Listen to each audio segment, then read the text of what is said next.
pag-usapan natin ang SONA ng Pangulo kanina at kasama ho natin dito sa ating studio si dating Zambales Congresswoman at kilalang kritiko ng administrasyon, Congresswoman Litos Magsaysay.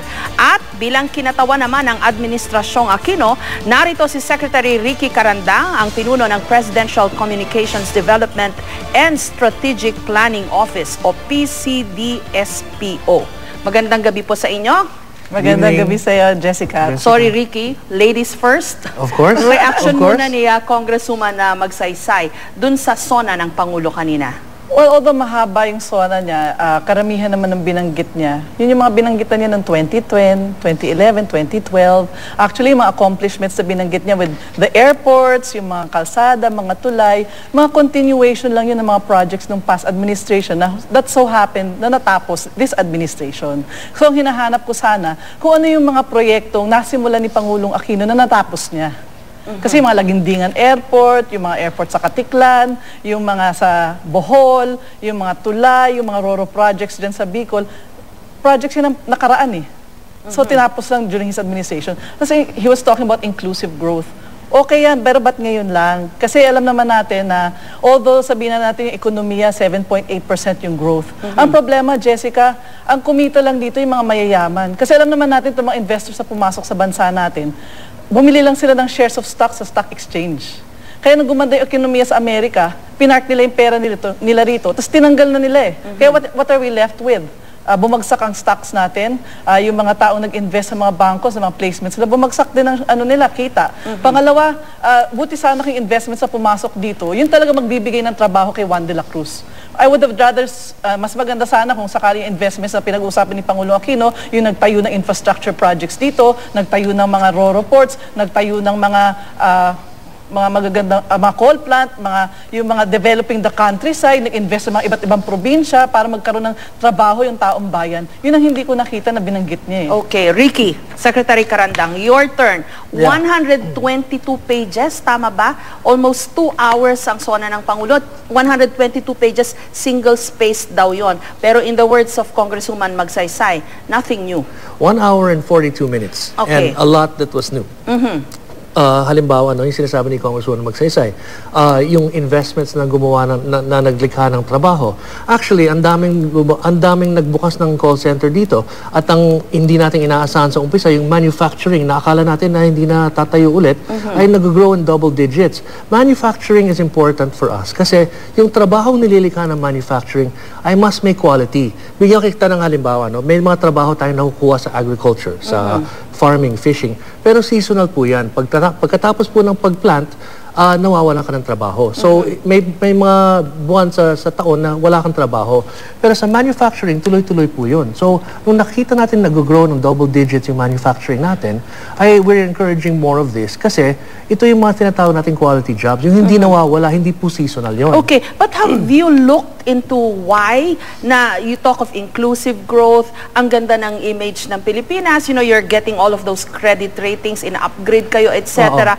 And yet, yung unemployment figures, government statistics mismo, you have Balisacan saying the poverty level in this country has not changed the past 6 years and the unemployment figure still remains high. Tama and yun. hindi nararamdaman yung inclusive growth na sinasabi ninyo. Tama yun. Unemployment remains high. Yun talaga ang challenge natin sa susunod na 3 taon. How do we translate this growth into jobs? These are quality jobs, no? Ang sinasabi nga po kanina, nag-uumpisa na ito, we need to do it faster, we need to do more, but nag-uumpisa na ito, nagkakaroon na ng jobs sa manufacturing, no? So that's a start. Pangalawa, yung sinasabi nating inclusive growth, no? I think hindi tama na sabihin na hindi nararamdaman. Nung nag-umpisa tayo dito sa 2010, 700,000 families were under the conditional cash transfer program. Now there's almost 4 million. So that's times 6 almost dun sa inumpisahan natin, no? But can we really be very proud of that? Yes. Those are dole-outs. No, Jessica, wait. What economists are looking for are jobs, which is the real measure ng economic progress. Number one is jobs. Tama yun. We need to create more jobs. Hindi tayo, we all agree on that, no? Congresswoman, we need to create more jobs. But first of all, the conditional cash transfer is not a dole-out. Kung ikaw, wala kang basic healthcare, wala kang access to education, ano ang pang skills na makukuha mo para magkaroon ng trabaho. So we have to give the poorest of the poor, the people who don't have the skills. So we'll give you a monthly stipend if you keep your children in school and if you get regular checkups. Pero why nga, glowing yung economic figures nyo, GDP is high. I think kahit dun wala kang away dun siguro, Congresswoman na magsaysay, no? But why? Glowing economic figures, how come hindi, yung unemployment, hindi nabawasan? Yes. You know, I wanted to say, no, kahit naman na taasan lang magbigay sa ng pondo sa conditional cash transfer, records show na it did not translate into job generation. It did not translate into yung higher employment. You know why? Because the government did not spend heavily on tertiary education scholarships and skills training for the poor. Kasi while you're giving the CCT to the poorest of the poor, you did not educate the parents to learn a craft, to learn a skill, to get them a 2-year course, a 4-year course in college through scholarships. Kasi nakita naman natin yung pondo last year. Magkano lang ba binigay ng Aquino administration para sa TESDA? 500 million lang for TESDA scholarships for the poor. Magkano lang binigay nila for tertiary education scholarships? Wala pang 1 billion. Now, if you can invest 60 billion this coming 2014 in the conditional cash transfer, then why don't you invest 10 billion also for educational scholarships for the poor, for the parents or the mga matatandang anak na yung mga above 18 para naman maging marketable sila for employment. Kasi no investor or no investment company or no company will hire anybody who has not learned a craft or did not finish anything in school. Okay, they did not spend on tertiary education, but I think some people are saying, Secretary Carandang, the administration hardly spent anything at all the past 3 years. Yung mga PPP na binanggit ng Pangulo, in his first SONA, sabi niya, my next SONA, okay na yung PPP. Pero hanggang ngayon, dalawa, tatlo pa lang yung napag-uusapan. And then, etc. Bakit nga ba? Teka, balikan muna natin yung conditional cash transfer, no? Okay. People have misconceptions about that. We started that 3 years ago. Now, it takes 5-6 years to graduate from grade school and another 4 years to graduate from college. So, hindi ka pa natatapos doon sa cycle. Hindi naman natin sinabi nung pinalaki natin itong conditional cash transfer, hindi naman natin sinasabi na overnight malulutas yung problema ng kahirapan. What we're doing is we're giving people the skills so that when they graduate, they'll be able to find jobs. So, tama yun. Sinasabi ko nga, inaamin naman natin. Kailangan talaga natin maghanap ng investments para lumikha ng mas maraming trabaho. But for the poorest of the poor, we have to give them the skills and the wherewithal to be able to get those jobs. But now, isa pa to, no? Ma'am, last na, no? May mga kritiko na nagsasabi na ang problema lang sa CCT kasi it's only until grade school. So pag nag-graduate ka sa grade school, kulang ka pa rin ng skills. Kaya nga sinabi ni Pangulong Aquino kanina na ang CCT ay i-expand natin para isama na yung high school. Sinabi nga niya, if you graduate from high school, your average starting salary is 40% higher than if you only had a grade school education. But I'd like to point out, Jessica, no, they're only talking about yung mga nag-aaral sa grade school up to high school. Pero you must remember, sino ba ang dapat kumikita? Di ba dapat yung nanay at tatay? Kaya nga sila nasa CCT program kasi hindi kumikita yung nanay at tatay eh. Kaya kailangan silang bigyan ng ayuda ng gobyerno through the CCT. Pero kung paaralin natin yung nanay at tatay, at least kahit paano, pag nag-apply ng trabaho yan, matatanggap yan. Kasi may natapos siya eh, may alam siya. Karamihan na sinasabi ni Secretary Carandang, let's focus on manufacturing. How can the manufacturing companies hire people here if they don't know any skill? So even if you have a lot of population here of Filipinos who are under the CCT, but you do not teach them the necessary skills to get employed in a manufacturing company, the policy will not work. Okay. But that's exactly what CCT is going to do. It's going to give you the education and the skills to get a job. But you're talking about long-term, yung mga bata, yung mga nasa grade school pa lang. How about yung mga magulang? Because it's the parents who have to make kayod now para mabuhay nila yung pamilya nila. And I would rather see this country to be, yung mga mahihirap dito, to be emancipated out of poverty by giving them the necessary skills to get them a job. Because once they have a job, kaya na buhay yung pamilya nila, they don't need the CCT program anymore. Agree, and that's why we have a CCT. Okay, quickly. Some things don't jive, Secretary Carandang. Yeah. The President keeps on saying we will soon be rice sufficient, pero katataas lang nung presyo ng bigas. Hanggang nung January, we were importing rice from Vietnam of all places. Alam naman natin ang Vietnam, abay dumaan na sa gera at lahat, talo pa pala tayo sa rice production. And then... at dito pa sila natuto. No mention of FOI at all. Saan yung daang matuwid without FOI? Kasi transparency ang kailangan. And you were a former newsman. Alam mo siguro ko how important FOI is to people in the media business. Okay, the rice. Nakikita naman natin na malaki ang binaba ng importation natin.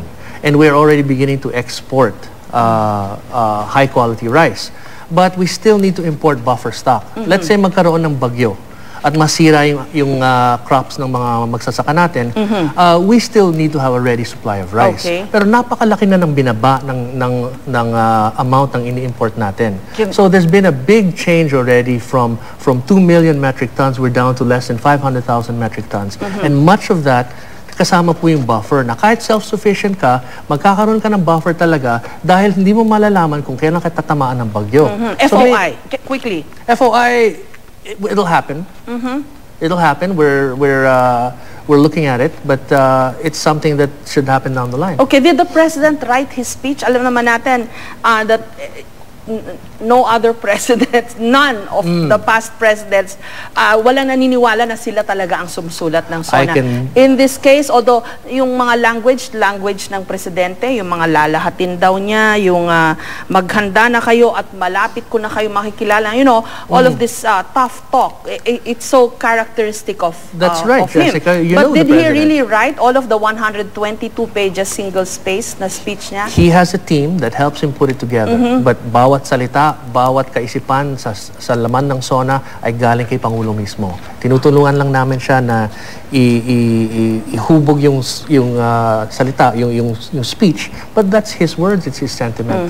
And those are his. Are you know him. You know him. I just like to react with regards to the rice. Sabi nila, dagdag ko na rin, are you bothered na ang Senate President at ang Speaker of the House, and then pag kinolor code daw natin yung Kongreso ngayon, puro yellow. Yes, Are you bothered? Yes, I'm very much bothered because I already see a Senate that will be subservient to Malacanang. And I don't think we'll have a very independent legislative branch of government anymore after Drilon being elected as Senate President. And going back to the rice, you said that we'll be only importing 350,000 yung minimum access volume na i-import next year na papayagan ng pamahalaan. Ang tanong ko lang kay Secretary Carandang, gaano ba karami na ang production natin ng bigas ngayon locally? Kasi ang tingin ko, maganda lang on paper at magandang soundbite sabihin na, oh, we're only gonna import 350,000 metric tons of rice next year. This year, it's only 500,000 metric tons. Pero ang tanong ko sa iyo, Jessica at saka Secretary Carandang, bakit sa pagsasaliksik ko bilang isang mabatas, napakarami na pong incident na nahuli natin sa Bureau of Customs, na napakarami po ang nag-i-import ng bigas dito sa ating bansa. Bakit? Kasi may demand. Hindi naman mag-i-import itong, at maglalakas itong mag-import itong mga importers ng bigas kung walang demand ng bigas, Jessica. So, nagtataka ko, baka naman kaya nyo lang sinasabing 350,000, magandang soundbite para panindigan na natin sinabi ni Secretary Alcala na will be rice sufficient by 2013, which we know is impossible. Pero, in the meantime, nagpapalusot po sila sa Bureau of Customs ng bigas. And that I know because just recently, bakit may nahuli sa Cebu, bakit may nahuhuli sa Legazpi? Ibig sabihin, may demand ng bigas dito na hindi nasusuplayan ng ating pamahalaan. Whether it's legally or through yung local production ng bigas, hindi nasusupply. Kaya po, it's very lucrative to import rice even illegally. Okay. Transformational leadership. Nanggaling kay Pangulong Aquino mismo yan. And yung daang matuwid, maraming naniwala, tumaas yung expectation. But the same people are wondering now, nasaan na ba yung transformational leadership na yan? We have a Congress, for example, na according to our GMA News research, 80% ay miyembro ng political families. Meron pa talagang fundamental change? Although, Jessica, nasisiwalat itong mga kaso ng irregularity, no, to the credit of this administration. But then again, bakit nga ba nangyari pa rin kung nagkaroon ng fundamental change or transformational leadership under this administration? But I think we're seeing the transformation every day in this country when people are more confident and they can go out and say to the world, I'm a Filipino, and they're proud of it. When we can spend all this money for the poor in social services, in healthcare and education, when we can improve the quality and access to education and give people hope. I think if you go into the streets now, people are more hopeful, they're more confident. People who join government are in government because they know that they have to do something. It's a duty, it's not a privilege. Just the attitude of people in government is changing. And the attitude of our countrymen is changing. We stand tall. We're ready to fight for our rights. We're being looked at by the world with admiration, which is something that we haven't done in a long time. Nagbabago na talaga. And I think kaya po binoto ng mamamayan yung mga Team Pinoy na pinili ni Pangulong Aquino dahil gusto nilang ipagpatuloy ni Pangulong Aquino yung naumpisahan niya noong 2010. But some people are disappointed na ang taas ng popularity rating niya, pero walang masyadong, parang nasayang daw, na-squander yung popularity ratings na yun. Squandered. We're doing so much. We're doing so much to help the poor. We're doing so much to make to squeeze the maximum value out of taxpayers' money. We're transforming governance. We're being more transparent and open. I think pag may na-reveal na katiwalian, kaagad inimbestigahan ngayon at pinaparusahan kung sino man yung guilty. I think we're seeing a flowering of Philippine democracy in the Philippines in general. This is a great time to be a Filipino. Well, I don't, for me, there are also gains in this administration, but I think it's lacking still. You know why? When we talk about corruption, for example, it's very selective.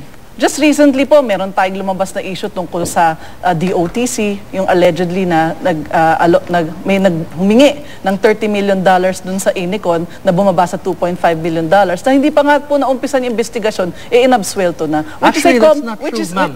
Just to correct you po, the investigation has already begun and the President has said, let the chips fall where they may, if anyone is found guilty. Fine, but the way the Secretary of DOTC was already absolving the people under him, and we already know what kind of investigation it's going to be. Second, you're talking about people trusting us. Alam mo, magaganda yung ibang programa ni Pinoy. Actually, all presidents naman have accomplishments every year. That's a given fact. And I will not deny that the Pinoy administration also has their accomplishments as far as education, health. But sometimes what they're not telling the Filipino people, okay, fine, you made PhilHealth. 81% of the people now are covered by PhilHealth.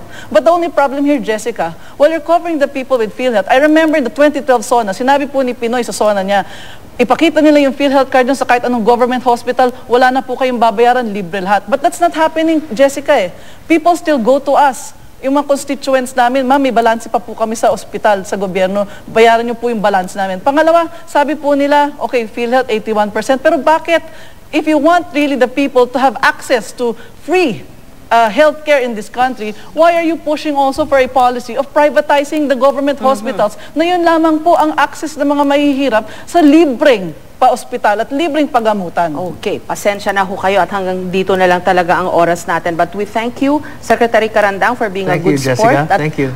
Humarap ka kay Congresswoman Magsaysay, ang kilalang kritiko ng Pangulo at ng administrasyong ito. Thank you very much. Thank you very much. Magandang gabi po sa inyo, Congresswoman Magsaysay and Secretary Ricky Carandang. Thank you so